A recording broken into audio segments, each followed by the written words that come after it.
It's all about. So please welcome to the stage my friend Sarah Collier.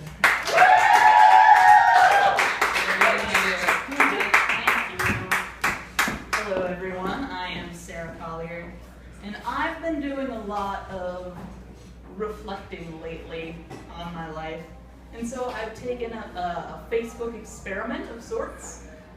It's all in the interest of being a more open and honest person. Not that I'm like a liar, because those are the worst, but I don't always tell everybody all of my deepest, darkest, weird secrets. I save those for very special occasions. So I've been posting a different, unknown or embarrassing fact every day for the last 30 days. And the results have been interesting, to say the least. Some things have been met with apprehension, like when I was 6, I sniffed the butt of the carpet installer. We had dogs at the time, and I observed them sniffing each other's butts when a new dog came around, and I thought, well, this is normal behavior. It's the past, I was young, so no judgment. But some other things were really surprisingly well received, and those were more of the super juicy, failed attempts at dating gentlemen when I was in college, back before I knew better. And one of which I was at a party. It was February in Western Massachusetts, and so it was very cold. And one of the dining hall janitors was in attendance. He was like a younger guy, and he seemed okay enough in my previous encounters with him. So, you know, my friends and I and him, we were all partaking in beverages and conversation, as you do. And then eventually, the party was winding down, so we made our way into the designated driver's car to go to our apartments. And the janitor and I got out together at mine, where we continued to partake further in making out.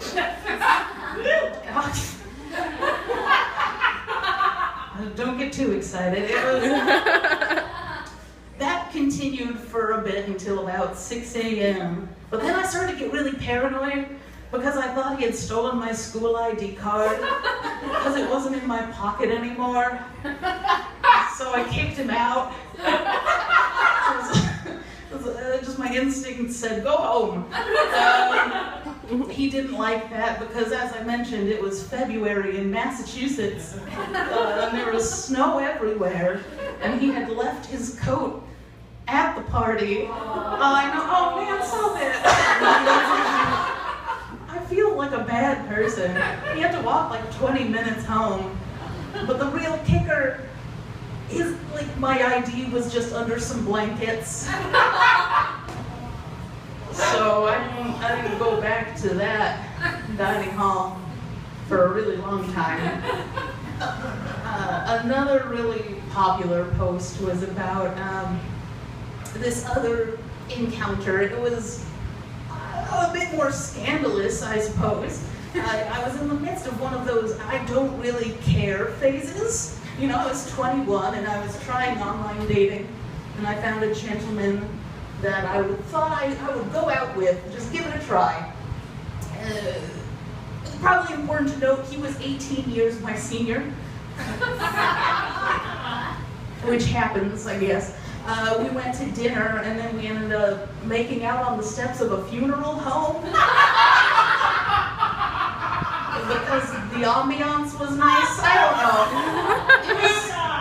It was super weird. But that relationship ended in the most natural of ways that relationships can end. Classic girl gets run over by a truck, boy gets fired for drinking on the job type thing. A story as old as time. Gee whiz. But I'm glad now that I am betrothed, because I don't get dating, and I don't know how you do it. So props to everyone who does. Back before I was in a relationship, this was over 2 years ago, I downloaded Tinder just as it had come out. Not successful. My single only match was a fake porn star account. And that made me feel bad. Really bad. But I imagine it makes everybody feel bad. Because you're determining if you want to have a relationship or date somebody with the same amount of thought that you use at a Jewel-Osco when you're picking out produce. I don't know, you're just swiping back and forth. And that's not for me. I like to put a little bit more thought and consideration into both the apples and relationships in my life. So I'm not knocking it, it's great for lots of folks. I am just not one of them. And I think that it's hard. It's hard to date for anybody. It's just like a difficult thing. But I think that as far as the lesbian community goes, there's fewer social cues for people, And I know stereotypes are bad. I get that, and I agree. They are not nice. But I might be old-fashioned in thinking this, but there was a time when a plaid shirt meant something. It was a badge of honor and pride. But not anymore. I can go into any Old Navy, and then I can walk out of that same Old Navy with 6 very nice plaid shirts. But back when I was growing up in Southern Baptist Florida, I was a little hesitant before donning my finest flannel to go to school. I just didn't do it all the time. And I think that other things have changed as well. Tegan and Sarah has been compromised. The matron saints of lesbians are now on TV show soundtracks. They're on everybody's iPods. I heard a sad sound. Yes, it's awe-worthy. The last time I went to one of their concerts, there were just as many straight couples as there were non. And even though the boyfriends were reluctant, they were there. And really the icing on the cake for me is that a single lady that is on the prowl couldn't even go to a Home Depot to look for other single ladies. And I blame Pinterest. Before, you saw somebody looking at lumber, you had an idea. Now everybody fancies themselves a DIY master thanks to that website. You just can't tell anymore, it's terrible. Even if there were a simple list of guidelines, I feel like I would fail. I'm just not good at talking to ladies ever, in any circumstance. And I flashed back to work one time. There was a new girl, and I saw her come in, and I was like, oh, that one looks nice. I would like to date that one. And so I knew that not only did I need to invest in some Collier A game, but I needed it to work. So it was her second day, and she was drinking coffee in the break room. And I was like, this is my chance, I'm gonna do it. I'm gonna put the moves on. So I approached her and I asked how her day was going. The response was overwhelming. I got back a simple, So I just repeated the word cool a bunch of times and backed away. But I guess it kind of worked out, because now she's my fiance, so. But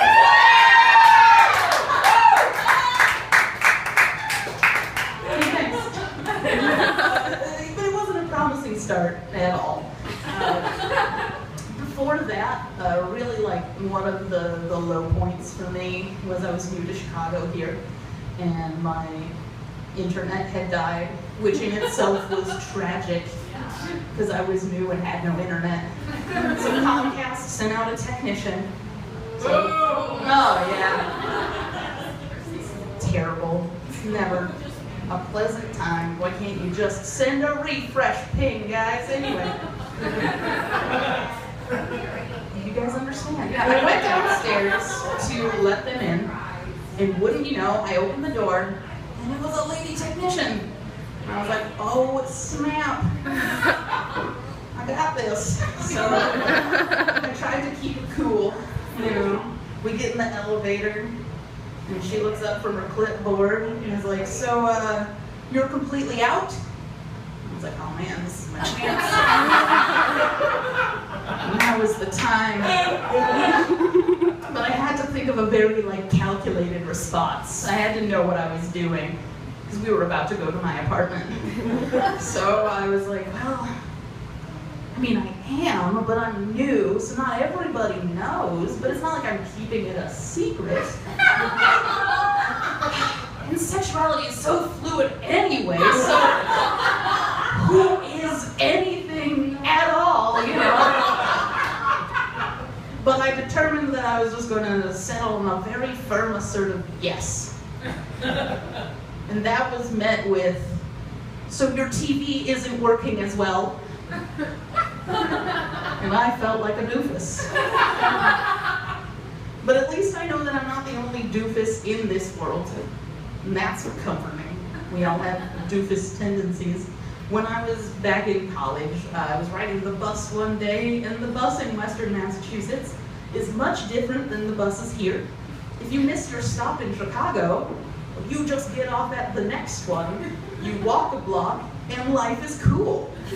If you miss your stop in there, you might have to wait a whole mile before you can get off the bus again.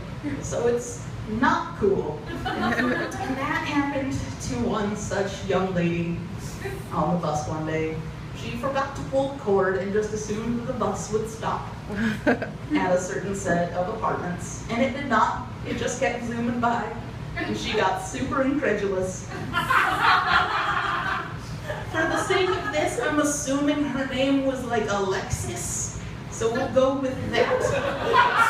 I never got to ask her, but Alexis calls her friend and just starts going off. She's like, OMG, brother. The bus didn't stop at the townhouses. This is unreal. It's unreal. Now, semantically, not pulling a cord to a bus and missing your stop is a very real scenario. Unicorns, unreal. She continued further, just ranting more, just like, Brenda, just come get me. I DK where I am, just come get me. OMG, Brenda. And that just kept going for a really long time. But I'm going to give Alexis the benefit of the doubt. That was many years ago. I've graduated. I assume she has too. Who knows? But what if she has a job as a really high-powered CEO? I like to think that she has to do quarterly performance reviews. And that they go a little something like, OMG, Robin. Your performance in Q3 was unreal. IDK how much you increased profit margins, but it was unreal. OMG. And that makes me incredibly happy. So I'm gonna just keep that for sad times. What doesn't make me happy, have you guys played Candy Crush Saga? Yes. Mm-hmm. Yeah. It's a good game. I won't deny it. It's very addictive.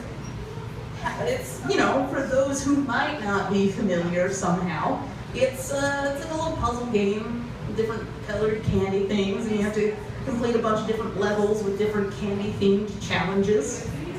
Seems innocuous, sure, but my beef lays within the fact that it trivializes my personal struggle with candy. Yes. Yes. I think I don't have a Candy crush. I have a candy torrid love affair. And the saga is real. So I have this like on again, off again thing with candy, right? And like right now we're in an off again phase, and I've developed a much healthier relationship with almonds. We're happier, we have boundaries, and we're thriving. But I know that at any moment I could relapse, have a moment of weakness, fall back into the comforting arms of candy. We would slip off into a dark room. We wouldn't be able to keep our hands or nougat to ourselves. Then a week later, I'd crawl back out full of shame. And I wouldn't be able to make eye contact with almonds. Have to explain what I have done. I have to say, I know I smell like Twix, but it was also Snickers and Swedish Fish and Reese's. And that is a really hard conversation to have, you know. I feel almost like Taylor Swift, you know, because I keep having to say that I'm never, ever, ever getting back together with candy. But much like Taylor, how she can't resist manly charms, I just can't resist candy. So I just don't like that game, you know, exploits and profits off of my self-vulnerability. You know, I'm gonna have to stick to games that are much less tempting. But I do like technology, you guys. We all do. We all do. It's great. You can do everything on your phone, from games to dating, as mentioned, and everything else. You don't really need humans much anymore. So that has created lots of jobs, right? That's great. Economic boom. That's terrific. But in all of this, we have forgotten a segment of society that has been negatively affected by technology: the carrier pigeon. It's true. Millions out of work because of technology. These noble postmen are now resorting to begging in the town square. It's just not fair. We don't recognize that they work tirelessly, training to deliver our parcels. Sleet, snow, rain, sun. Yeah, they're just living in squalor. You know, they can't feed their families. They're living in just terrible circumstances, crowded, feces everywhere. And like, nobody cares about these once honorable avian postmen. They have no voice. You know, at least us humans, we have our Occupy Wall Street.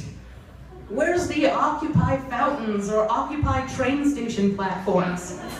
Where is that? You know, I feel like someone should do something, because 1% of the birds get 99% of the bread. What they need is someone who would fight for them, like a Bernie Sanders.